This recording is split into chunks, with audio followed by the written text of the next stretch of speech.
Hall of Famer Deacon Jones. He was an animal, and he was a well-conditioned animal, and every time he hit you, he tried to put you in the cemetery, not the hospital. This savage playing style and mindset came from Butkus's unique warm-up routine. When I went out on the field to warm up, I would manufacture things to make me mad, he said. If someone on the other team was laughing, I'd pretend he was laughing at me. With Bears, I'd find something to get mad at.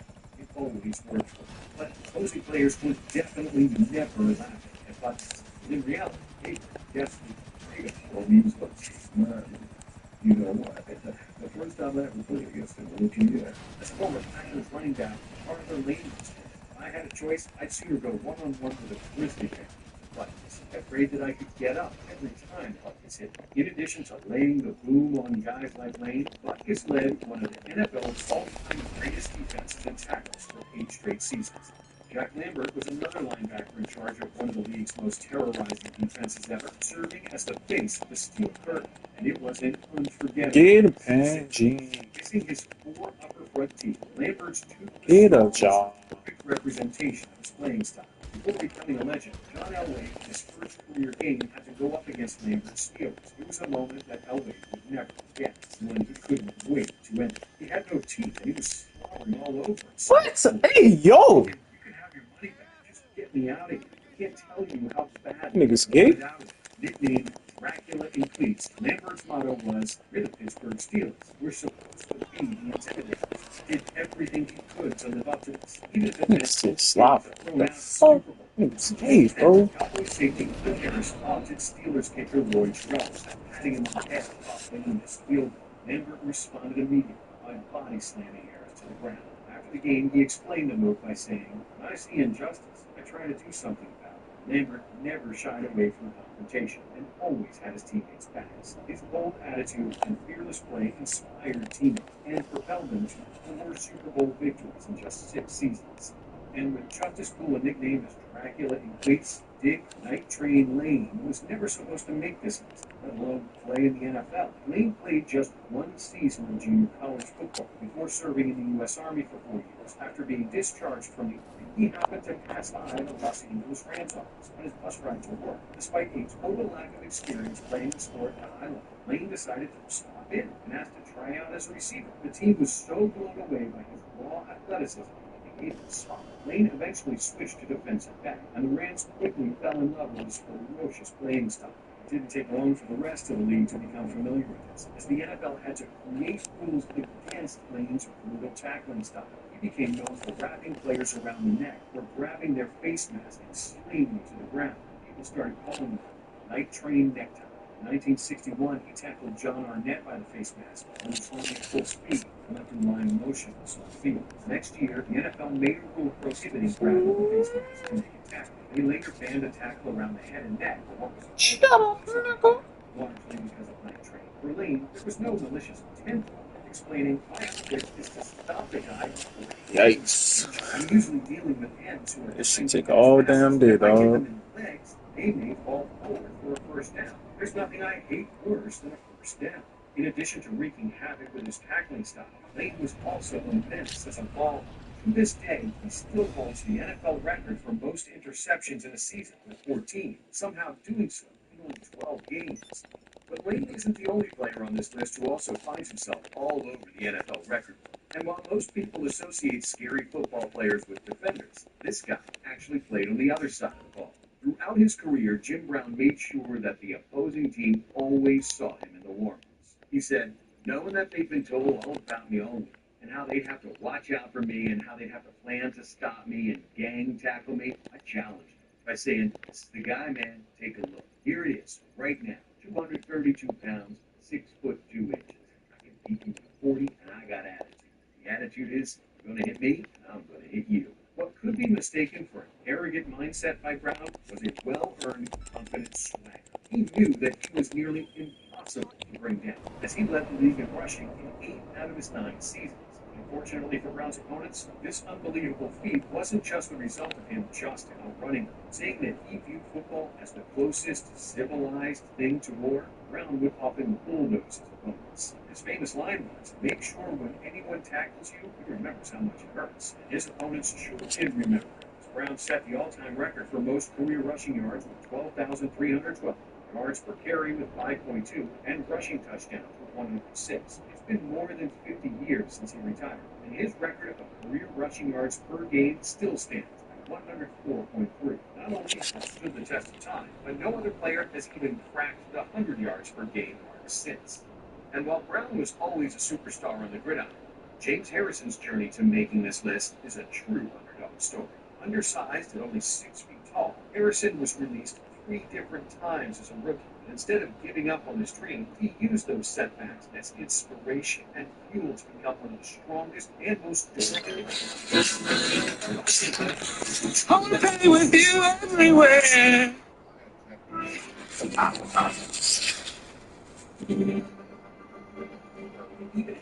Final 3, medical supplies, chemicals, and narcotics, well, they're going to give you a bonus for every 25 crates. If you have 20, Rockstar Games keeps making the hangar even...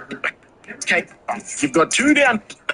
The business of the hangar itself, the smugglers run missions all the way back at the top of the map. Some can spawn at the very bottom, and some will spawn everywhere in between. Being in the middle of the map with Fort Zancudo makes it a lot easier to get to these locations, as opposed to buying a hangar on the bottom of the map and then having to fly all the way up to the top of the map to do a mission, and then all the way back down to the bottom to bring the supplies back to your hangar. So yes, overall, even though it's a bit more expensive, it's much better to buy a hangar here instead of LSIA. Before we get into the business of the hangar itself, the smugglers run missions, it's important to know that the hangar is a very important business to buy. The main reason for this is because, yes, it literally does act like a hangar. This is the only place in GTA Online where you can store aircraft. So if you plan on going and buying different helicopters, let's say the Akula, the Savage, or if you plan on buying different planes, the only place you can store them is here. If you don't have a hangar, you can't buy these vehicles. So for that reason alone, for a lot of players, the hangar is going to be a must-buy property. When you actually choose to buy your hangar, there's a few things you'll want to know. Most of these upgrades are all cosmetic, but there's 2 that you might want to invest in. The first one is a sleeping quarters. This means you can change your spawn location to the hangar and spawn here whenever you like. That's pretty useful. The other one you might want is the workshop. This is the only way that you'll be able to customize your aircraft. Whether it's add a new paint job, increase the speed, or add new weapons to them, you are going to need this workshop to do it, and it's just over $1 million. Okay, let's talk about the business itself. How do we make money? The hangar business as a concept is very simple. We go out and source product, bring it back to the hangar, and then sell it later on. So of course, step 1 is sourcing the product. How do we do it? Well, now there's actually 3 ways to do it. The first is through Rooster, who is just sitting here in your hangar.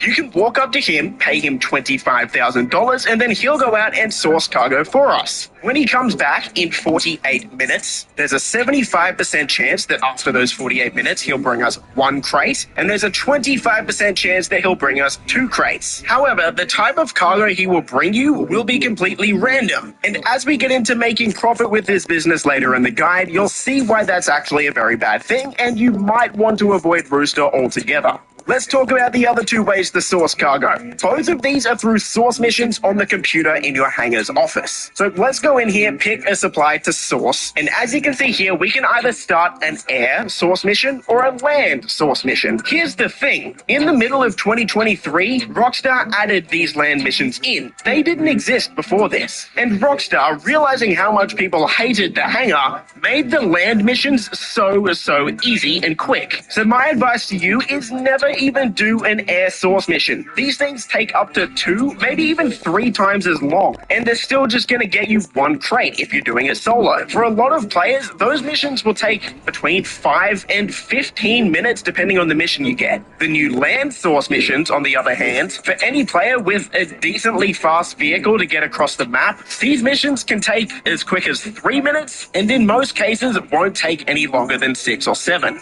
It's also important to know that if you do this with friends, you are also going to get extra crates. So if you're doing these missions solo, you'll only get 1 crate, but if you're doing it with 3 friends, for example, you'll get 4 crates because there's 4 people. 2 people is 2 crates, 3 people is 3 crates, of course. So let me give you some tips for these land source missions as well to make them a lot faster. There's only a few types of actual missions to get. One of them, you're just going to have to go and pick up a crate off the ground. Pretty simple. The next one, you'll have to go to a lockup and shoot a generator, run in, steal the crate, and then fly off. Easy again. But there's two other ones where it gets a bit interesting. The first one is where you have to steal a trailer full of the supplies, but that's not actually true. It will always be this brown trailer here, and instead of stealing a truck cab and driving it back to your hangar, you can actually just blow it up and the crate will drop out. You can then just drive into it and fly back to your hangar, saving a lot of time. The worst mission though, which will only still take you about 6 or 7 minutes if you're an effective player, is the mission where you have to go down in the submarine, pick up the crate and deliver it back to shore. When you get this mission, once you deliver it back to the shore and you put it in the truck, instead of driving that truck back to the hangar, again, just like the trailer, you can just blow up the truck and the crates will drop out. This will save you easily 5 minutes driving that truck back to your hangar. Once the supplies are in your hangar, you can then sell them for a profit. So if you've ever used the cargo warehouse or even the vehicle warehouse in GTA Online, the overall concept is very, very similar. So how much money do these materials get you? Well, before 2022, selling one product would only get you $10,000. Now, at the end of 2022, Rockstar Games buffed this business, tripling the payout. So now, every single material will get you $30,000 per crate. That brings the hangar a lot more in line with the amount of money you can make from the rest of the businesses in the game. So on the surface, it seems like you could just source whatever you want, right? If they all pay you $30,000 per item, you can just source whatever you want and make the same amount of money. Well, no, that's not exactly correct. Gathering certain products in bunches will actually give you bonus money. If that seems confusing, let me explain and I'll try and make this as clear as possible. The first two we will use as an example is counterfeit goods and tobacco. Each of these crates, of course, will be worth $30,000 per crate. However, if you get 5 of either of these, that will give you a 5% payout increase. You can see what this looks like on your screen now. It says it's going to give me a 5% bonus if I sell that stock together. What's interesting is that is going to increase by 5% for each 5 crates I get after that. So for example, if I have 10 crates, that's going to give me a 10% bonus. If I have 25 crates of counterfeit goods, that's going to give me a 25 bonus. And if I have 50 crates, which is the maximum amount of crates you can hold in your hangar at once, that's going to give me a 50% payout increase. The next few crates that are grouped together are jewelry, art, and animal goods. Instead of increasing the value every 5 crates, for these crates, the value increases for each 10 that you have. Once you have 10 of these crates, you're going to get a 12% bonus, and that's going to increase just like the other ones each 10 crates you get. If you have a full warehouse of 50 crates with either of these 3 goods, that bonus is going to be 60%. The final 3, medical supplies, chemicals, and narcotics, well, they're going to give you a bonus for every 25 crates. If you have 25 of these, that'll give you a 35% bonus, and if you have 50 of these, that will give you a 70% bonus. Okay, if that's still a bit too confusing, I'm going to put this chart on the screen now that should make it a lot easier to understand. Big shout out to the original creator of this on the GTA subreddit, and hopefully that makes things a bit more clear. So, how much money is this actually going to make you? Let's have a look. This is the amount of money that is going to make you, taking those bonuses into consideration if you choose to sell these products as a group. And when you look at the difference before and after this latest buff to this business, that is a massive difference. Where it would only get you $850,000 before, now selling 50 crates of narcotics, for example, will make you $2.55 million.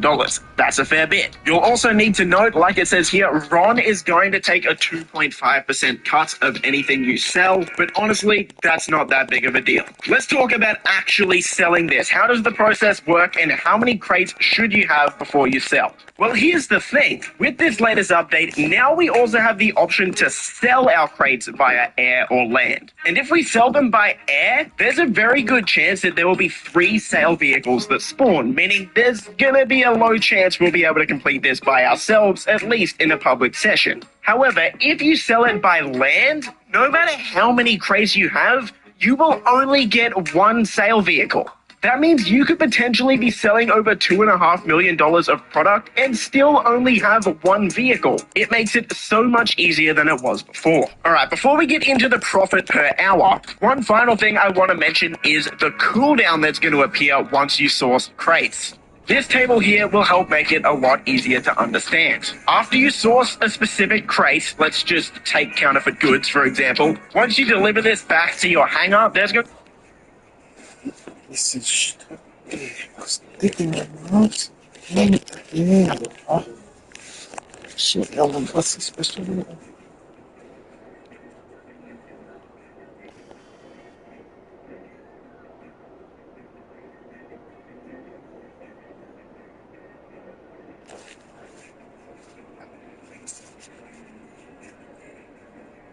going to be a 1 minute cooldown until you can source that crate again, or if you're playing solo, it's going to be a 2 minute cooldown. You can look at this graphic on screen now to determine all the cooldowns for whatever you choose to supply. So if you see a cooldown and not sure why it's that long, this is the reason. I'll also link this entire graphic in the description below so you can come back to it whenever you want and see how to make the most money. Okay, let's talk about profits. If you're doing all air source and air sell missions, of course each player is going to complete these at different speeds, but taking into account that it will probably take about 10 minutes for each source mission, we can assume that if you sell these crates in a private lobby, meaning you're not going to get the high demand bonus for selling in a public lobby, which can be up to 50%, so it could be worthwhile doing that if you like the risk. Anyway, we can assume somewhere around $180,000 is probably about right. If you're doing land, source, and sell missions, on the other hand, these will take about half the time. So really, we can double that profit per hour. And then you're looking at about $360,000 an hour. But again, even that's not completely accurate, right? Because we will be selling these crates in batches. Each crate by itself is worth $30,000. But if you go out and source a massive bunch of the same type of cargo and you end up getting a 70% bonus when you sell it because you have 50, then you're going to earn 70% more money. Now, yes, we do have to take into consideration the cooldown after selling the same type of cargo twice in a row. But let's say, for example, we want to rotate between medical supplies and narcotics. We get 25 of each. We're going to get an extra 35% for each of them because we have 25 of each. That brings our profit up close to $500,000 an hour. And then say we go into a public lobby and sell them there in a full lobby and get that extra 50% bonus, then we're looking at somewhere between $700,000 to $750,000 an hour. And that's not unrealistic at all. These missions are very, very easy. See what I mean? It's kind of a difficult business to calculate, but let's just use that as the maximum possible estimate for any solo player. So yeah, this business is now absolutely cracked. Do with that info what you will, and I will see you in the next video.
That's holding my debt.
Remember, Nightcap doesn't happen without you. So please subscribe when you get it.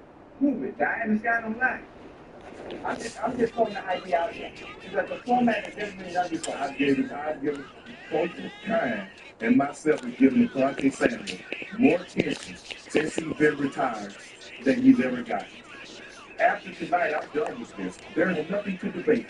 My bad. There is no one going to say he's in the realm of time. He's in the realm of the Rail Reapers. He's in the realm of Rod Woodson, or a Charles Woodson, or a Darryl Green, or a Mel Blunt.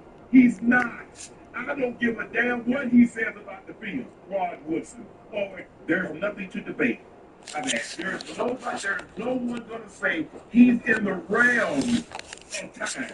He's in the realm of the Rail Reapers. He's in the realm of Rod Woodson, or a Charles Woodson, or a Darryl Green, or a Mel Blunt. He's not. I don't give a damn what he says about the field. He played more games. He played more. Bro, you had an unbelievable career. Congratulations. You're just not time. You're not time. You're not Reavers. Hold on. Did he make all-decade team? Because Time made the all-decade, and he's one of the 100 greatest players of all time. Let's see his resume. Let's see his body of work. You put the L on his high in this bill. Fuck. The team just worked well for Sanjay. I gave him a compliment. Oh, shit. Let's see his resume.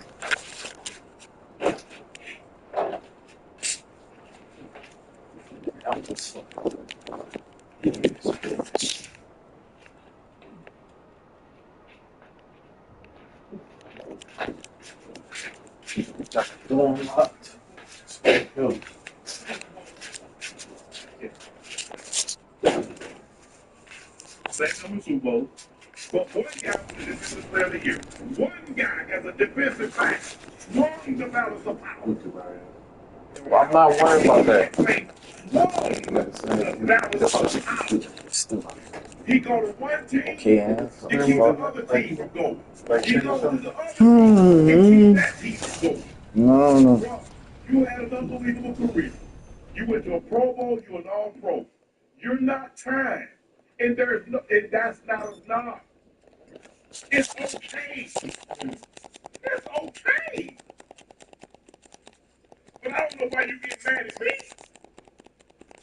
I tell you what, go find the GM, go find the coach, go find the player that says Devontae Samuel is equivalent or better than time. That's all you got to do. Hell, your son won't say you better than time. And he a junior. Let's be real, man. You coming, I'm the wrong one. Oh, what you doing? Where you going?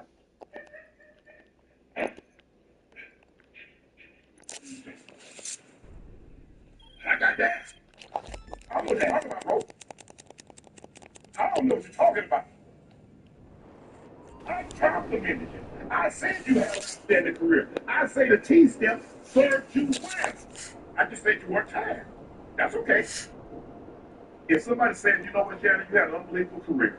Shannon, you went to 8 Pro Bowls, you're first team All-Pro, you're an all-decade player, you're in the Hall of Fame, but you ain't wrong. Okay. You ain't Travis Kelce? Okay. But you ain't gonna go no other tight end to be talking about you ain't that. If you want to say Gronk, if you want to say Kelce, Shannon, you not that. I ain't gonna fight you. But you ain't gonna go no more. You ain't gonna go no more. Because when I left, every record that a tight end could have, I had it. Catches, yards, touchdowns, most yards in a game. Hey, so hold on.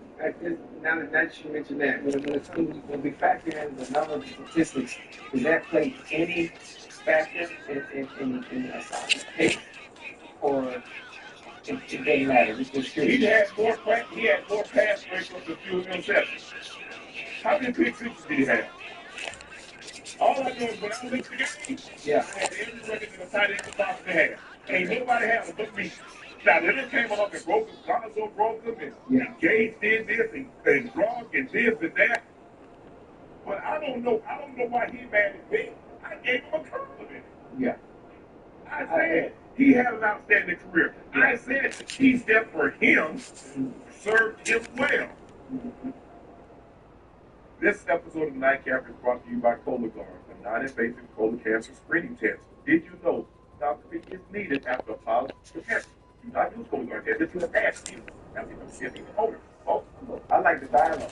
I would love, especially for not the casual fan, but people that are fans of the game. I wish we could dive a little bit more, and obviously not give up the show. I'm just asking you, find the general manager, find the head coach, find the receiver, because he's talking like he was that. I guarantee you, when you find somebody that say he's a top 10 cornerback, if we go back and study history, top 10 corner. So we got Time, we got Reeves, we got Mel Blunt, we got Rod Woodson, we got Derek Green, we got Aeneas Williams, we got Mel Blunt. Okay, that's 7 right there. Where are we going to put him? In the list of all time and the history of the NFL. Right. Is he cracking the top 10?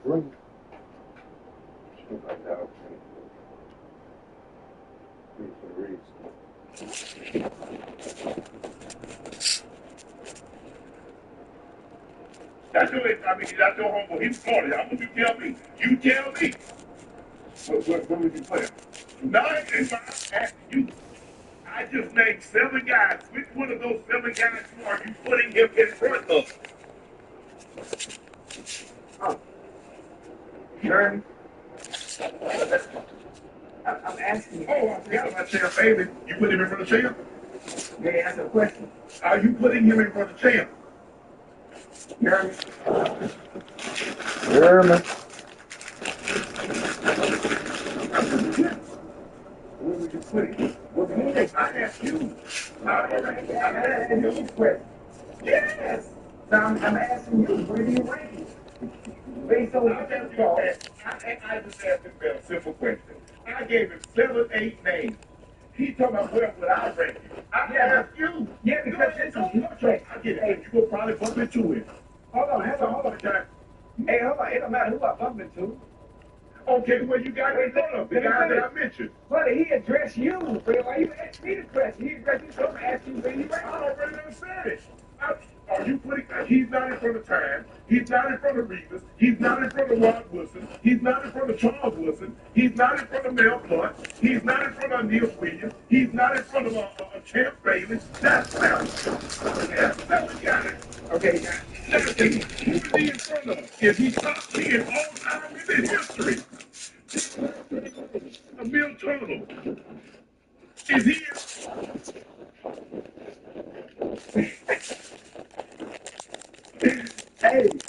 Hey, I'm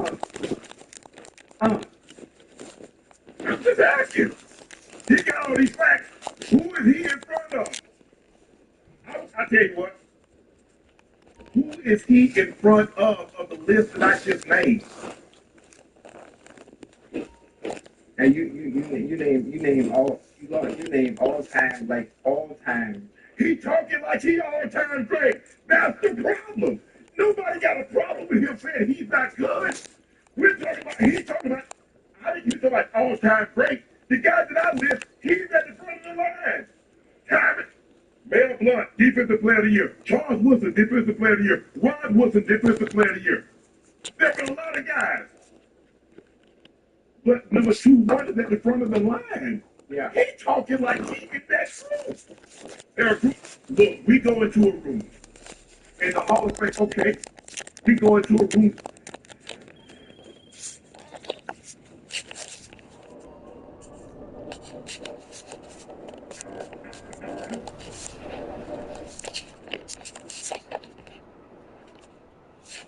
We all into a room, but there are certain guys at certain tables.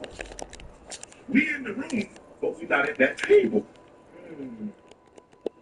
He's not even in the room. He on the outside. Hey, y'all know I played, right? Yeah, but this was big dog. Keep it a stack. So I will check. Y'all tell me of the guys that I list. Who he better than? I ain't mentioned Pat P. I ain't mentioned Richard Sherman yet. I just gave y'all a couple of names. I want you to tell me who he better than the list I listed. Who y'all put him in front of, champ? Y'all put him in front of Dion. Y'all put him in front of Reeves. Y'all put him in front of Charles Wilson, Rod Wilson. Y'all put him in front of Mel Blunt. Who are y'all putting? Champ Bailey. Who are y'all putting him in front of? Asante Samuel. Who?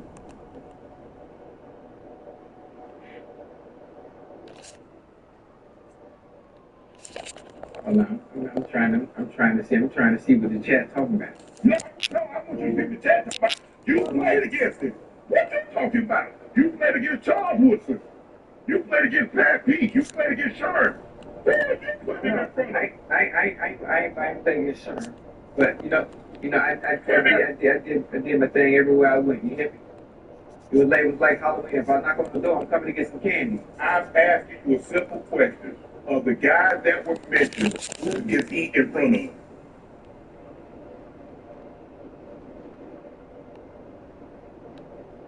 And I wouldn't say in front of, because you mentioned the greats, but he has the numbers to be in the room. I know that much. And you base everything off numbers. When you talk about it, let me finish before you say anything. When you talk about MJ in comparison to Michael Jordan, when it comes to debates in any other sport, we always bring up the numbers. But all the numbers are ignored when it comes to now talking about in comparison. And he got 4 Pro Bowls. Now listen. Hold on. This dude got 4 Pro Bowls. Listen to me. I'm not finished. Okay. But again, now we understand, but when we do a comparison based on greatness, you know, I'll tell you what, guess what? You had a former coach. Your former coach had 3 Pro Bowls and 62 picks. You take it, he Dick LeBeau. Oh, And hey, you like what you know about numbers. Hey, what you know about the Bulls, what? What you know about the hey? You just told me numbers. Yeah, I mean listen, that's what everything is based on, right? Yeah. Oh, okay, numbers. Okay, let's go all pros. Let's go Pro Bowl. Let's go all decade. Let's go defensive player of the year. Right, right. That's part numbers also, just Right. not picks. Okay. See, I look at it like this. If you get 6 picks and you give up 8 touchdowns, what have you done? Okay, that's I got it. The job of a corner is to take away more than you give up. That's a great combo. I'm just waiting on this man to tell me who is he better than the list I'm saying. Now, we're going to have to get what? Let's have the conversation. Hopefully, Lord spare most of our lives, we're able to have a conversation another 10 to 15 years. We will. I'm going to need to see a gold jacket on his back. Because all the guys that I mentioned now, hey, Jalen Ramsey's going to be coming up. Richard Sherman's going to be coming up. And Pat P's going to be coming up. You see, what he's trying to do, it's all about marketing. Bro, you played on the Patriots. Kyle Law played on the Patriots. Kyle Law got a red jacket and a gold jacket. So don't do that bullshit about marketing. If you, who was on TV more than the Patriots, Ocho? Oh, during that 20 years. During that time, who? Yeah. Oh, so now it's marketing. Time ain't no marketing, bro. Yeah, he marked himself to know how to parlay that. But that man on the field, you better go check the tapes. You can't understand. It's a great conversation, bro. That's building now. Oh, Willie Brown, Mike Haynes. Mike Haynes got 9 Pro Bowls. You better go check. That's a great conversation. Well, let me grab me one. Sante, go ahead, bro. Sante, you had a great career, bro. You a good player. You just all I said, you weren't time. And you had to get personal.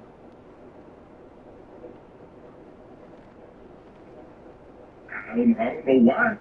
I mean, if you were to come on Nightcap to get your name out there, you could have did that. Hey, listen. That is a great combo, right? You hear me? It's a great. What's a great combo? This, I like this. I just obviously it's not me as the individual, but it just saying that's why. And his prime, is he better than Stephon Gilmore? I mean, at some point, hey, chat, don't y'all want Ocho to chime in instead of just coming, this is a great combo? He ain't saying nothing. I'm listening to you. You tell me. This is Nightcap, Funk and Ocho. Hold on. We don't listen to each other, we go back and forth. I've been chiming in on. Oh, you ain't saying that. I'm listening to you. Now listen, I can't see what he said. He listened to me. He addressed Shannon Sharp. He sent a long message to Shannon Sharp. So I'm just listening. Hold on. Where did he address Shannon Sharp? What was Shannon Sharp speaking on? On him. On Nightcap. Nightcap, Funk and Ocho. Right. So it's your job to answer back. I get it. Chat, y'all see, Ocho don't want to chime in. He's from Florida. Ocho might bump into it. Y'all know me, I don't give a damn. I mean, and what is bumping in?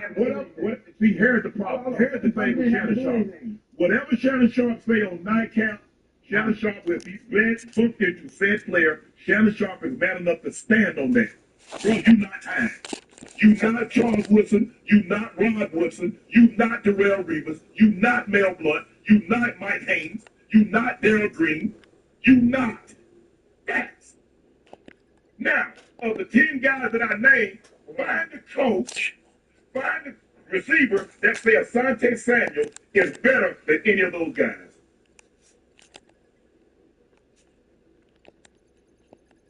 See, and the way you make it sound, oh, you being mean.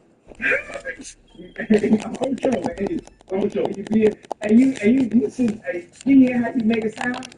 You make it sound like Buddy was trash or something. I didn't say he was trying.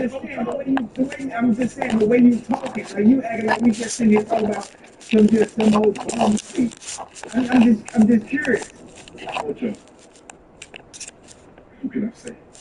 Yeah, I mean, listen, I'll play the game. Listen, I'll play the game right now. Wait, stay with me, stay with me real quick. I played the game the other side of the ball, so I know. I played against Prime. I played against Zom. I have an understanding of both and how good they were, what they, how great the Prime was, and how good Zom was. So it's hard for me to sit here and say, you know, the way you doing it, when I saw it with my own eyes. I understand how great Prime is, but then I know what that young boy was doing as well when he was playing. Howdy.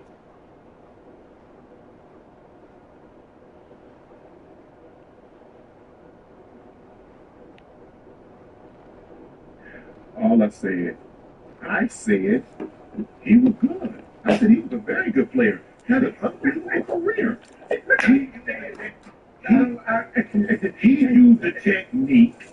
He used the technique that time doesn't approve of. Two things can be true. Yes, sir. Okay, some guys like to play press and open the game. Yes. Some guys like to press and put hands. Yeah. Whatever technique works for you. But he was talking as if he was the equivalent because he posted his stats in time stats, saying, look at our stats. Right. So he's posting those stats as if he's the equivalent. And I said he's not.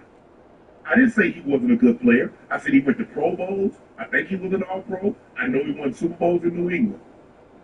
That's what I said. Right. He took offense that I didn't co-sign it. I don't need no marketing. I don't need to co-sign it. I think everybody knows.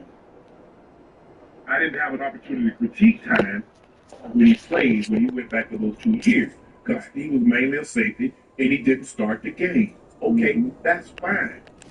But I've never had a problem critiquing any player.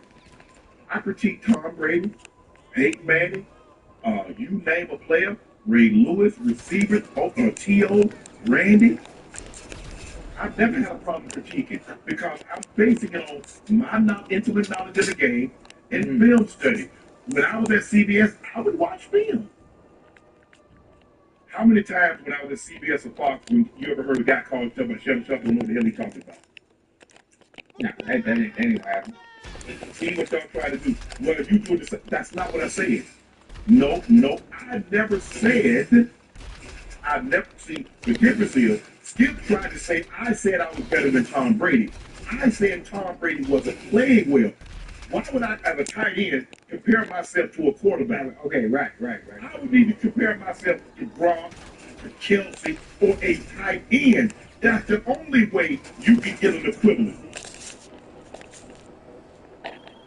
I said, yeah, Sante had a great career. Pro Bowl, Super Bowl. Now, guys, like I said, you want to say, Shannon, you ain't Trav, you ain't Brock. Hey, you right. You right, you got me. Right. You got me.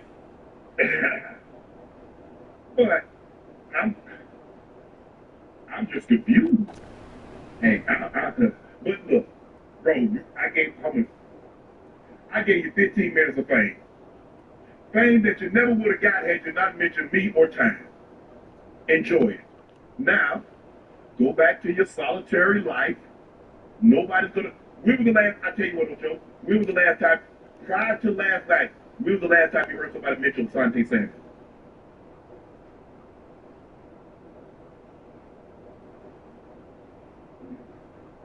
Take your time. I'm gonna get moving. Take your time. Hey, chat. Y'all keep on showing interested. Hey, anyway, chat. We back. A little upset. He's a little upset. Other than that, it's a great conversation. I like it. I like the dialogue. I like the back and forth. I like players also. We always talk about having a belief, having not only belief in what you can do and what you've already done, and bring it to the forefront. Bring it to the forefront and support it. What it is you've done in comparison to someone else who is also great. And that's okay. Now, a lot of people won't see it that way, as you can see it, including them. One thing I always do see is if it's a bad do, then I will always come out and say that. But I played against both. And I understand how good both were. I understand how great Prime was. Obviously catching him on the tail end of his career, and obviously playing against Asante during his prime and understanding how good he was, how much of a student of the game he was. And what I'm not going to do is diminish what I was able to see for years while I was playing. And understanding, watching film on him, understanding how good he was and how sad he was technically. You know? So it's different coming from someone that actually played on the opposite side and understand how good he was. You know, so it's hard to say it and say, oh, he's not good. Whoa, whoa, whoa, whoa. I had to go against this. I had to go against that for years. So it's different. It's different. You know, especially in a lot of people in the chat, I've seen the comments on Twitter, on X, whatever it may be. Their feelings are always different as well because it's based off who you know and what they've done. Hey, that was good. Hey, I just asked you a simple question. Which one? Prior to last night and today, when was the last time you heard somebody mention Asante Samuel? I'm supposed to know. I be on nightcap. Every time a tight end break a record, who record they feel there? The most 150-yard game, the most lost this, the most that. Every Sunday in the NFL season when the tight end does something, who name is up there? When they have them named, he just passed this one. Who name is also up there? Ocho? Ocho?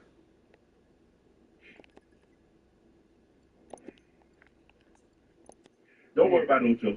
Hey, Chad. All I try to do, I try to, try to go back and forth with Ocho. Ocho's like, hey. We did go back and forth. That was a good one though. I know you laughing. I'm saying for real. That was a good one. That was a good one.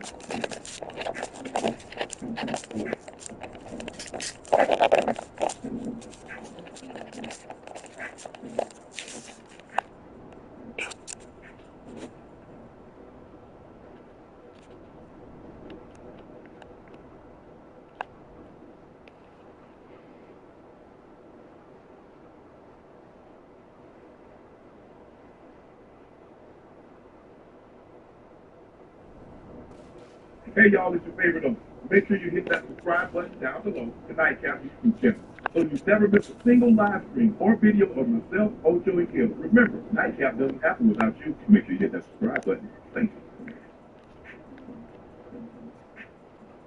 Listen, I went to Kentucky. I visited Kentucky to visit my daughter.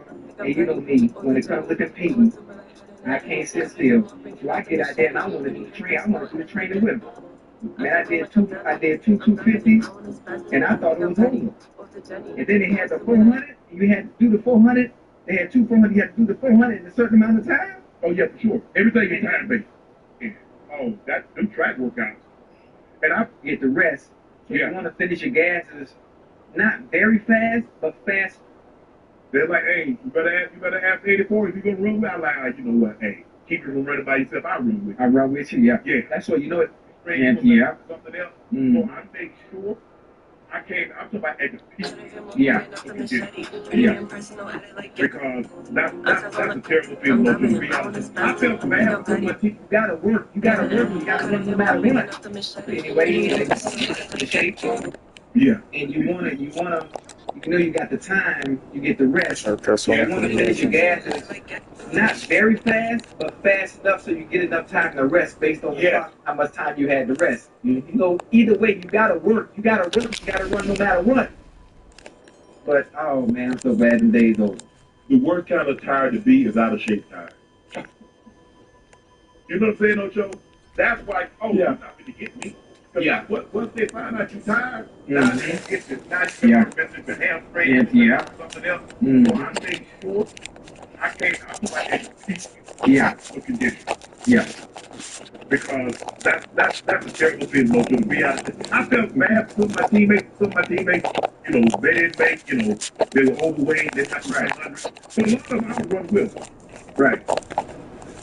They're like, hey, you better ask 84 if you're gonna run with. I'm like, all right, you know what? Hey, you can run it by yourself. I run with you. Yeah, yeah. That's what you know. That's another thing I don't like. It's one thing to be in shape. It's one thing to think you're in shape.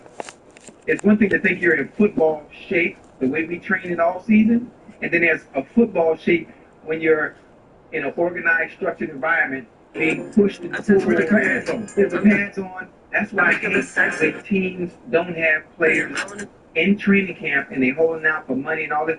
Listen, you can't make up for that type of training by yourself. It's different.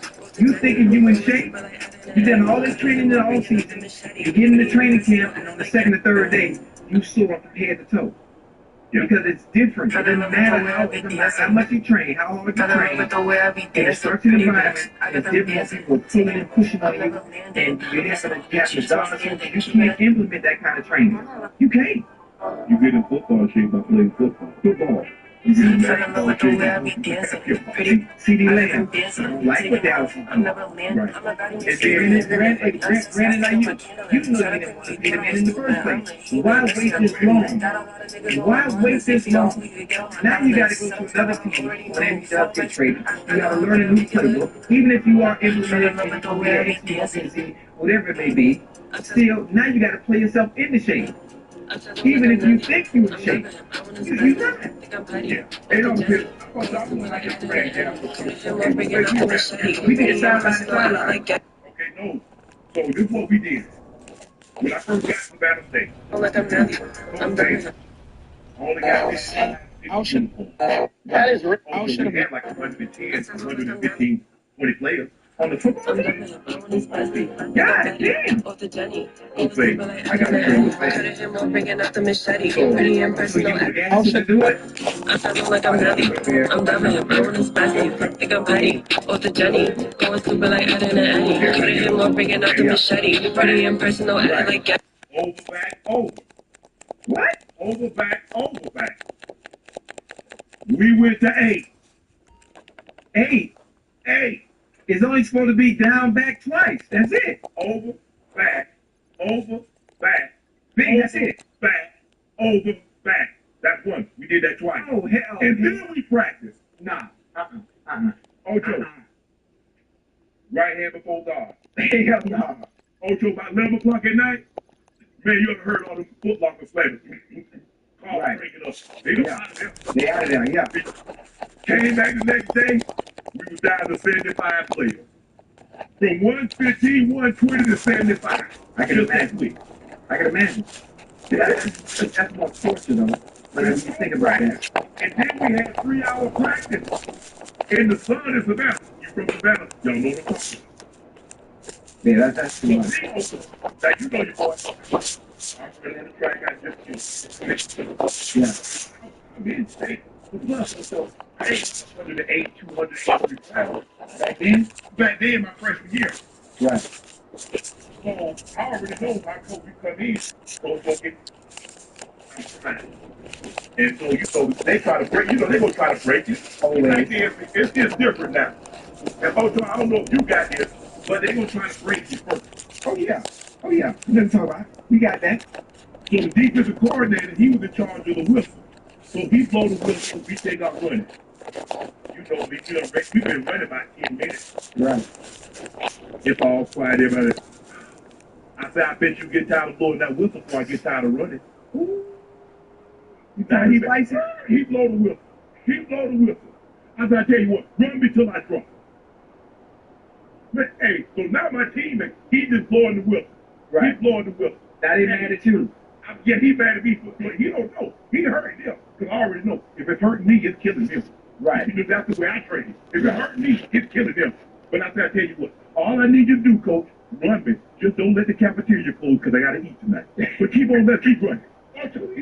He mad. I tell you what, you don't have my homeboy, you see my homeboy, you going to be in Atlanta. The head coach, Coach Davis, said, Joe, they done had enough. I said, see, I told you get tired of doing that whistle before I get tired of it. Hey, that's when you know you're in shape, though. Hey, you know, that's when you know you're in shape. I was petty like that. You.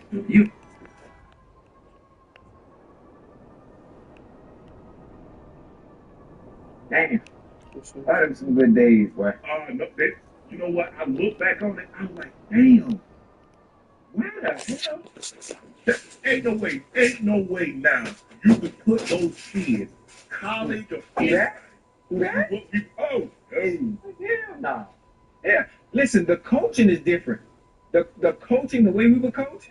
Listen, I'm talking about Pop Warner. Yeah. Pop And Warner. Oklahoma. Nick, what you know about Oklahoma drills, man? What you know about Oklahoma drills? Come on, man. And Bully in the Ring. Y'all play Bully in the Ring? But yes. Oh, They yeah. call it, listen, you in the ring and they call the number. Yeah, you got to turn. I read them. Yeah, I read it. I read it. Yeah. You know about Oklahoma drill coaching, the way we were coached. Listen, I'm talking about Pop Warner. Yeah. Man, Oklahoma. Nick, what you know about Oklahoma drills, man? What you know about Oklahoma drills? Come on, man. And Bully in the Ring. Y'all play Bully in the Ring? But yes. Oh, yeah. Listen, you in the ring and they call the number. Yeah, you got to turn. Yeah, I read it. I read it. yeah. Yeah. I remember them days. Listen, I never forget. Bull in the Ring, Liberty City Optimist. This might have been 92 or 93. What's the one when you lay in your back? Oklahoma drill. Yeah. Man, listen, used to be nervous as hell, heart beating fast. Oh man, it was some days. Listen, back then, the coaches back then, they wouldn't even work today. All the coaches don't fight. The cussing, the screaming. I don't know if you, I don't know how it was, but they give people a better context if they saw the coaching style. Remember the documentary The Year of the Bull? You ever saw that? The Year of the Bull? Man, listen, it's different based on where we from. Now, I don't know how it is everywhere else, but out there in the city, in Liberty City where I'm from, the coaching, Man, I had a team. Oh, Joe, I had a teammate. He was laying on the ground. Yeah. He tried to get a rest because hey, feel like he was hurt. right? Man, the coach reached down there and grabbed him and snatched his big jaw, slap him. Yeah, Oh yeah. He sneaked. It told. Sneak it off. That coach must have been strong in hell, but Man, look here. Man, we played the game we played. I hope Big Daddy had a teammate we call him Steel Jefferson now. I call him Big Daddy, but I just call him Pastor Ford. Yeah, in his presence. But Big Daddy about here. So we played the game, and one of the receivers didn't get the plays that he thought he would get. right. Because he was opposite of me. I started. I was the receiver. Right. They kind of rotated the other side. But I guess after the first and second quarter, he wasn't doing what he was supposed to. And he didn't get a play anymore. So Squirrel, I was 2, he was 3. He finished the game. Right. And so we ended up losing the game, and the dude, and Coach Turner had his arm folded. Just like how he said it, and Coach Davis, the head coach, Coach Turner was the offensive coordinator. Coach Turner standing against the wall, just like this here. And the dude was mumbling while Coach Davis talking. Right. Oh, no, he's talking about he's saying it, but Coach Turner can hear it. Right. I know Coach Turner. I know. He know Coach Turner too, because he's a year older than me. Right. He's 2 years older than me. He's a year after my brother. I feel myself. You know how something coming. Yeah. And you like, man, he's talking. Right. He wasn't talking loud, but he was talking loud enough so Coach Turner could hear it. And because I was very close to Coach Turner, I could hear it. And he said it one more time. He slapped him. That's 5 from him. Yeah. Yeah. He said, man, he said, Coach, you see, he just stopped me. Coach Turner said, I'll do it again to shut the hell up. Yeah. Hey, that's how the coaching was back then, boy. That's how the coaching was back then. Yes. Yeah. Yes. It was all that back talking and all that stuff. Oh no. Please. Oh no. Oh no. Look, when Coach David came to recruit me, he's like, son, if I was in the NFL, if I had a #1 draft pick, Yes, sir. my #1 overall draft. Yeah. He say, son, how did you coach? I said, Coach, I want to be coach. I said, but you can't curse me. For real? I said, my grandmother never cursed me. Right. I said, coach me hard. If I'm not doing something right, say, son, I need you to do it like this. What should I do? I said, if you curse me, it's going to be a problem. We get to do offensive updated 8 years. Came in and cursed. You know, at first, I'm the number one receiver, so you know. Okay, we go 3 rounds. Right. Eat out, 5 yards out. Where's the game? So, you know, maybe I didn't eat out. Maybe I played it and broke down. Maybe Right, right. Right. What about I didn't think about? Where's the game? You know, we don't football, that's my ticket out of here. All I'm thinking about, hey, I ran it again. Speed cut it, quarterback threw it, got it, turned up, run it again. What the hell? I said, coach, what am I doing wrong? Don't worry about it. Run the both balls out again. Oh, shit. Hey, hold on. I ain't changed words. Like my brother said, I ain't changed words with it. Right. 比说的天天红眼喊我们要抓掉他保护小蜜蜂，抓来当做小蜜蜂的面教训他，这是一人免百放羊的地方，他来不来？该要走的地方来吧，有本事你来，服务轩轩的。So David said, hey, he said, Rick, I told you, don't F with that one. I told you. Yeah. Being full of candy, Ellen didn't save that in about a week and a half. That is a terrible miss. You go out in the house like that? Damn. He's a dusty so. Ellen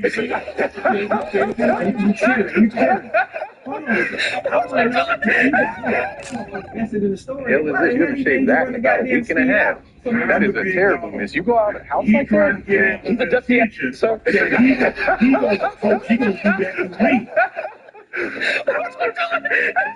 So he tried to attack us. He just You're gonna clown him? Is it windy outside? No, sir. Then why the f did your hairline blow so far back? Right. Huh? No, sir. Hell is it? You haven't shaved that in about a week and a half. That is a terrible miss. You go out of the house like that? He's a dusty so. Oh my God. Look at this one behind me. I just know God has blessed me in so many ways. Look at her. The better you love a woman, the more she whispers into the ears of God. A man cannot build wealth disrespecting his woman. You want to be wealthy? Love your woman. And men say, you can't love every woman. A great man is a great man regardless of who's next to him. And a great man will always bring out the greatness in anyone that steps next to him. Family is the first business. And a man that fails in family has failed in life. I'm going to repeat that. A man that fails in family has failed in life. And brothers, if you're complaining about the woman right next to you, you have no business in choosing a woman because you don't know what's best for you.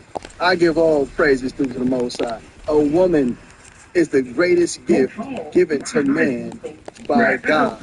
Love her and your life will be elevated. Love her and appreciate her and God will elevate you. Why? Because a woman is the daughter of God. She's our blessing. But we must be champions to truly receive the prize. All praises. All praises. Dude. Oh my God. Look at this one behind me. God has blessed me in so many ways. Look at her. The better you love a woman, the more she whispers into the ear of God. A man cannot build wealth disrespecting his woman. You want to be wealthy? Love your woman. And men that say, you can't love every woman. A great man is a great man regardless of who's next to him. And a great man will always bring out the greatness in anyone that steps next to him. Family is the first business. And a man that fails in family has failed in life. I'm going to repeat that. A man that fails in family has failed in life. And brothers, if you're complaining about the woman right next to you, you have no business in choosing a woman because you don't know what's best for you. I give all praise to the Most High. A woman is the greatest gift. My grandfather told me. So My God, he said, love her and your life will be elevated. Love her and appreciate. pull up there. Stop.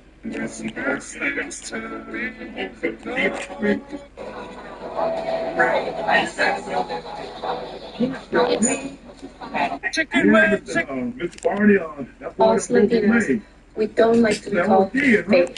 What's babe? We need a little more flavor. Call us mi amor, mommy, He said, I said if something happened to one of the boys. That is real. Oh, should have been detailed. I'm talking like I'm belly. Oh, I'm rubbing him. I want and he his agreed best. with I'm that. petty. Off the titty. Going super like I didn't know. Putting him on breaking up the machete. Mr. Barney, I'm Personal, thinking I about like feel. it. Well, who in the hell gonna help me get So after that happened, he's like, "Oh, you ain't getting no more of my boys." Let me tell you Well, it something. went for two of us, me and my brother. Right, right. So had my grandfather not passed, we not playing no Let me football. tell you. Right. No, hell no. That's funny. Barney didn't play that. I'm he old. Hey, I wish you could take you my whole time. Campus And then got people, Lee's hey, online business degree program. You know Here's what what that they sound sent like me when you for just free. said? The Wait a minute. packaging is super cool. Fences, right? yeah, Remember Denzel's son wanted to play football, and Yeah. Denzel be like, "No, He you wanted to play you wanna baseball. play football. You need to go find you a trade." yeah. Well, the trade was you gonna be working in the field. It wasn't no trade. You gonna be working in the field. Yeah.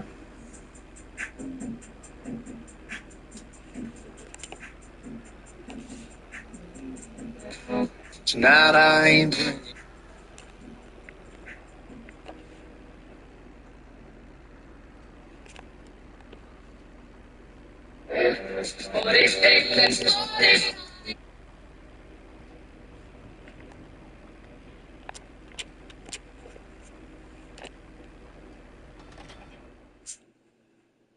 Oh, why is it? For what? Why with all that? Dang, we finna get back together when you cheated on me?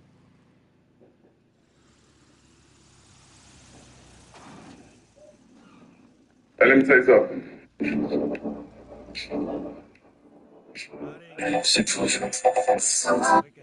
Hey, let me tell you something. That is rare reviews. How should a man ask for head? I tell him like I'm Nelly. I'm dubbing him. I want his bestie. I'm petty. Off the Jenny. Going super like I didn't Eddie. Couldn't hit more breaking up the machete. Pretty impersonal, edit like get.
Hey guys, if you favorite on this, go ahead and click that subscribe button below so you don't miss a single episode of Night Camp. That button right here.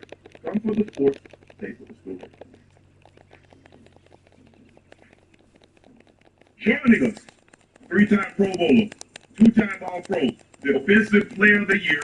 He's one of six, now he's one of seven DBs to have won that award. Mel Blunt won it first. Lester Hayes, Rod Wilson, Deion Sanders, Charles Wilson, Stephon Gilmore, and now representing Bronco Country, Pat Surtain II.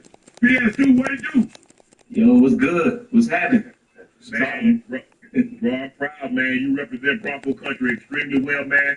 You're the first defensive player of the year since Randy Gradishaw, and I think 77 or 78. So it's been definitely 50 years since we've had a defensive player of the year. But I can't think of someone that's more worthy with the work that you put in Oh yeah. The way words you you'll never. prepare, you know, hey, I get intel. The way the professionalism. John Cena. That what you display. You don't gotta know what kind of you a man. Let me show you how to make your home meal, man. This is Washington, send us some salt. Couple steps, they cut them in rings, that's a start. That's some tomatoes up in process, some garlic cloves. Something for 30 minutes, put the meat in, let's go. Pepper salt and stir, let it simmer for about 30 minutes. Smells like Samari and pepper to when it's my finish. Next time, like I piece of cheese, what you need. So your peas open like get them ready for the speed. Boil into these for a few minutes till you see them tender. Then after I ain't Okay, with D, can't get some. It's a big the best receiver in the league with a great understanding, as technically sound as you are and as savvy as you are. How important is you to be able to keep your composure in most situations where DBs panic, which makes you probably the best in the league on that trait alone, outside of ball skills and other stuff. Bro.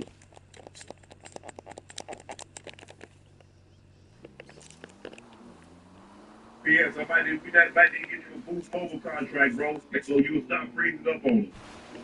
Nah, this Wi-Fi tripping, man. Hey, where you at? You at the crib? Yeah. I don't know what's wrong with the Wi-Fi. Yeah. What Ocho was asking you is that what's your mindset when you go into a game and you know you're gonna have to take, you're gonna have to travel. You got a lot of frequent flyer miles, so you can big Triple J giveaway. Now, maybe you're outside the the best receiver. What is your mindset? Get locked in or get something. Yeah, I think it all starts with preparation, knowing your opponent, knowing who you're going up against. You know, because the NFL each and every week, you know, you're going up against a top line receiver each and every week. So you know, you got to have that mindset going in, like you're going to win every rep at the end of the day. So you know, every time I go and play every Sunday, I look at it as a blessing because you know I get to go up against the best, you know, and perform at a high level. Hey, growing up, did you always know you wanted to follow your father's footsteps as a cornerback, or was there another position you wanted to play, or was it always defensive back? Nah, I wasn't always DB. You know, I've always wanted to be a running back growing up. Really? Yeah. I mean, you know, I played at PPO. Yeah. Oh, you was at PPO? Yeah. Hey, y'all be cheating out there, man. Yeah, I was showing out that running back, man. I always wanted to be. But then, like, you know, I played offense, you know, and then when I went to DB, it sort of translated naturally. Right. And sort of got the feel for, you know, the instincts, press. You know, I had the press game already, so Yeah. I was like, I'm just gonna carry it over to DB, and you know, the game went off from there. So Yeah. When people describe you, the one thing they say, technically sound, always on balance. 14. He doesn't get lazy. He doesn't get lazy with his footwork. He doesn't get lazy with his hand placement. He doesn't get lazy with his head. What are you thinking? Like when you go up there and you're like, okay, I got X, Y, I got whoever the receiver is. When you lock in, you're like, I got this guy. What are you thinking, PS? shoot, first thing I'm thinking of being sound. You know, like you said, technically sound. Like it starts with my eyes. You know, making sure my eyes are at the right spot. You know, not guessing. You know, being sound with that. You know, making sure my feet match the receiver's feet. And then the game. You know, the receivers. You know, Chad, y'all get in there break. Danny, you know, y'all so quick, so we got to react. And that's making sure I'm able to react. You know, a couple seconds. You know, later with the receiver's time at the end of the day. So. You know, I make sure I'm with that and hand placement's right, you know, when I'm pressing, you know, feet align with my eyes at the end of the day. So, you know, that's the main thing. Right. Let me ask this, Ocho. Let me get this. Go ahead. I got to go. Are you a pattern read guy or are you a down and distance guy? Because me, I'm looking at guys play. I'm looking at down and distance, how they play. I'm looking at when we're in a certain formation, how they play. So are you a pattern read guy or are you a down and distance guy? I think that's a good question. I think it ties in both ways. I think, like, when you realize down the distance, right, like, you realize what patterns about to come. Like, you know, like if it's third and short, you know, you 4x1 backside. You expect this. You know, you can read that backside. You know what I mean? So, like, when you tie those little things, you know, you understand the game. like I read like 2x2 sets and be like, okay, 2 out to the flat, then 1 got the in breaker. You know what I mean? It's just like route concepts have different levels to it. You know, when you're a DB and you look at the first game, but you know, it comes with experience. You know, I mean, I want to say necessarily say when I was a rookie, I knew that. You know, so the more and more time I had in the league and understanding offenses and how they process, it slowed the game down for me for sure. So I think when you go in each and every week and you know you got the right film preparation, I think all that ties in together. Yeah. Hey, this is what I wanted to ask you too, because I had a lot of freedom to be able to do what I want to do as long as I stay within the time of the offense. And I'm curious on the defensive side of the ball, being that you're so good, how much freedom do you have and range to be able to do what you want to do within the defensive scheme based on the receiver that you're playing each week? Now, each week you're playing team number one, you're traveling with them, and every receiver is different. Do you change your game a little bit and your approach to that specific player each week, being that they're different? And do they allow you the freedom to do that in the secondary? I'm not sure how strict your coach is. I'm just curious. Yeah, I mean, there's definitely some freedom. You know, it depends on the call. You know, we have different variations of calls. Right. You know, it allows you to be free, like man to man, like you can switch it up, your leverage and stuff. Right. Like when I'm playing in the defensive scheme, I'm sort of like if I'm in zone, I'm more solely focused on the quarterback sometimes. Right. You see, like trying to bait the quarterback or give the quarterback this look and thinking something else at the same time. But yeah, you can take a lot of leads out there, you know, but it's all about you know, staying confident. You know, it's also with your confidence in your ability at the so Take a I free think DNA. A man's hormonal What's wifey material to you? a man's hormonal cycle is 24 hours, like the sun. That's why every single day they feel the same. They wake up, they go to sleep, restart. Women's hormonal cycle is 28 days. So every day throughout those 28 days, we are going to feel different depending on where our hormone levels are at. And the more you learn how to flow with your cycle and your body and not work against it, the easier of a time you're going to have. Because, baby girl, you can't fight nature. A man's hormonal cycle. What's wifey material to you? I think women should not be eating for their health from a big doctor of 13 years. Big C's will grow your drugs and be able to be strong at my initial point versus the guy that got fast twitch that's looking to get up out of there in a hurry. yeah, that's the thing, man. Like, you know, people have this like notion on top of DB saying, you know, they can't get any other race. You know what I mean? Obviously they know top of DBs may be physical, but that's the thing. Like, as DB, you gotta have quick feet. You know what I mean? You gotta be sudden as well too. So when I go against bigger receivers, I'm like, okay, we match up pretty well. Like that's my game, being physical. But like them quicker, smaller receivers that shifty and quick, it's like okay, now I gotta tie into my game a little bit more. Now it's not about physicality, you know.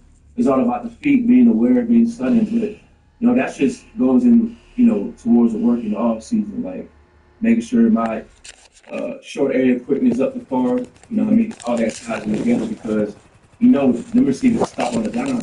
And then you gotta translate that, you have to break and finishing on the play. So I think every week has its own challenge because you know sometimes I go against a new receiver, I don't know any experience against them, but it got quick. You know, you gotta read and react against the day. So yeah.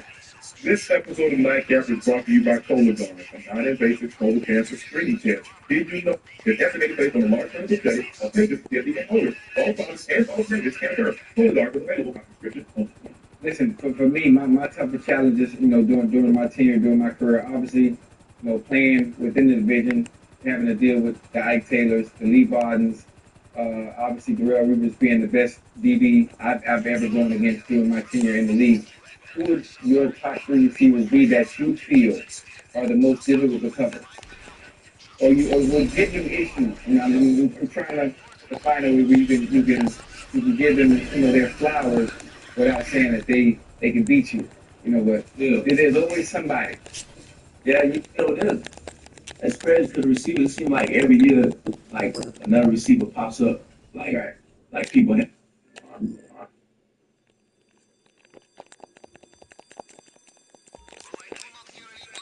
And so it's like I can go through the lineage of receivers that I can see pop up like year in and year out because I look at consistency as well too. So Right. you know, so like obviously Jamal, he up there, he had a great year. You know, I went against him. You know, it was a good matchup between me and him.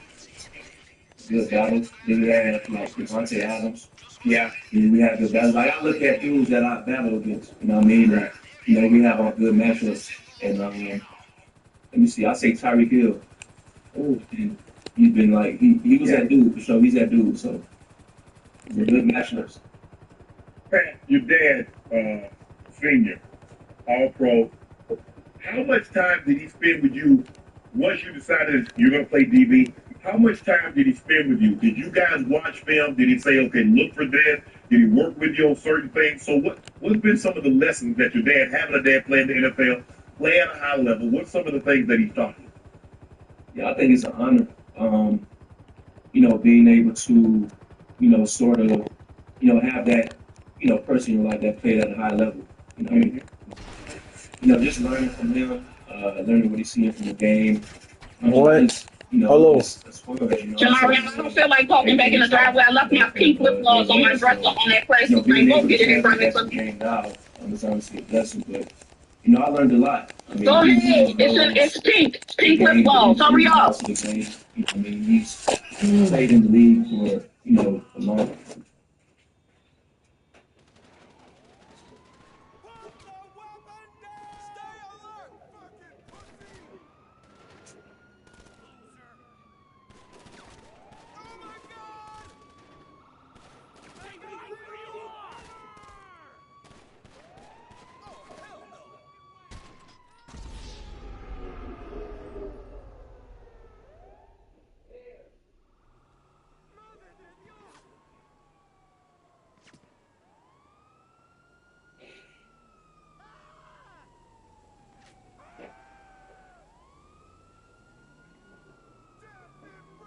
Long time, so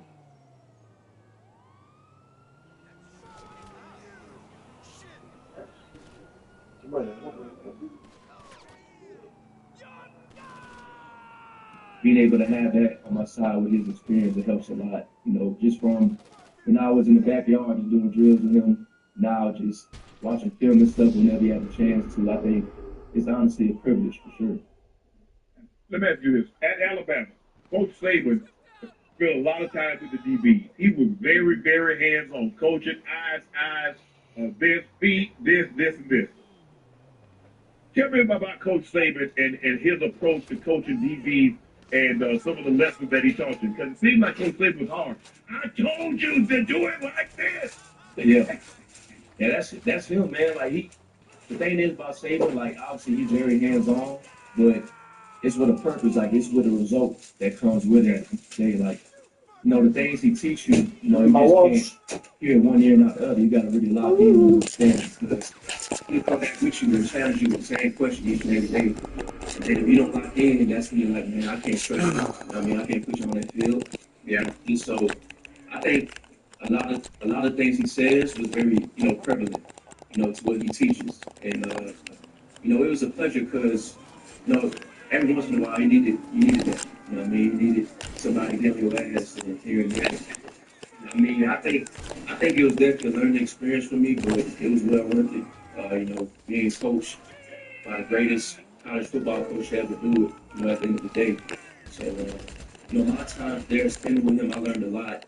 And, you know, it just, when I take some of the lessons that he taught me, I sort of translate to the league now. So. What were those practices like? You got Henry Ruggs, you got Devontae Smith, you got Judy, you got Waddle. You got those guys, though. It's not like it's like, okay, man, let me go over here. I'm going to take you. Hold on, here's some good Melissa couple over with him. And I got Devontae Smith. He comes to game for the touchdown at the national championship game as a true freshman. He's a Heisman Trophy winner. He's the Melissa Cup. Every award that he did that. He's like, nah, let me go and jump on Waddle. You got a guy running 4-2, boom, got you. You got a guy running 4-2 by you. I mean, what was practices like? Because I know there had to be some ear talking going on, man. For sure, it was competitive. It was like with my college career, I wasn't even like the games was the games. Like the games were so easy because you know you went up for every practice. I was so much worried about how I'm gonna perform in practice. Right. In the game, you know what I mean? Because like you say, you got Jude, you got Waddle, Then you got Smitty and Ruggs. It's like those four right there. Like you see it in the game, live in action. You're like, man, any one of these boys go for like 200, 3 tons. You know, if they want to. Then you got two at quarterback, Mac Jones, Bryce Young, Jalen Hurts, and you back there like, man, like, yeah, these some dudes, these some dogs. Yeah, there's a lot of shit talking though, like, we had competitive periods and like, boom, like the defense will win, and offense will get mad, get frustrated. And Saban, you know, he a defensive coach, so you know, we had practice on a good note, you know, good speed, good practice. But boy, the offense come back the next day, light y'all the arms. Like we have a tough day, competitive periods, and Saban, he'd be like, break it down. They're going, we just run gases. It's because the defense is bad, man. You hate to see the defense lose, but like, Yeah. like them practices, man, like I can vividly remember like us just like getting better, like each and every day, like through them hot summer days, through them grueling days, like it was well worth it because in the game it was like piece of cake. Boom, I know I need to line up, like he do a release, boom, oh, it's easy. Like I'm on the hip. When in practice, it's like I need to lock in my eight, you know what I mean? So yeah, it was definitely memorable for sure. That's dope. Hey, you had some incredible plays, bro. You know, obviously I've watched the highlights numerous times. Being that I'm a huge advocate for an excellent DB play. You've had some incredible plays in your early career. In your early career, in the early stage of your career, what's been your favorite moment, you know, in the NFL so far? Outside of getting drafted, I know getting drafted is that you can't replicate or replace that moment. But outside of that, what's been your favorite moment so far? Shoot, I think it just happened, winning that decoy, man. Yeah. That's a pretty surreal feeling. I just think, you know, that just ties in all the work I put in the off season, you know, and just setting my goals aside, you know, and put into fruition. I think that was my favorite moment so far. But I say another thing is that's very underrated is, you know, building relationships, you know, across the league. You know what I mean? You know, building bonds that, you know, around the league that, you know, you would cherish for a lifetime. You know, like that's one of the things that, you know, I've been able to get exposed to, you know, meeting great vets, you know, me being around great locker rooms, great presence like that. I think that's very cool. That's part of the NFL brotherhood. But yeah, man, I know I got a lot more years to go, so I know it will keep rolling. Experience gonna keep coming. So you know, I'm very excited. You know, I'm enjoying it so far. How does a young man stay hungry? You had such great accomplishments early in your career. You've been an All-Pro. You've gone to the Pro Bowl. You just won Defensive Player of the Year in your third year.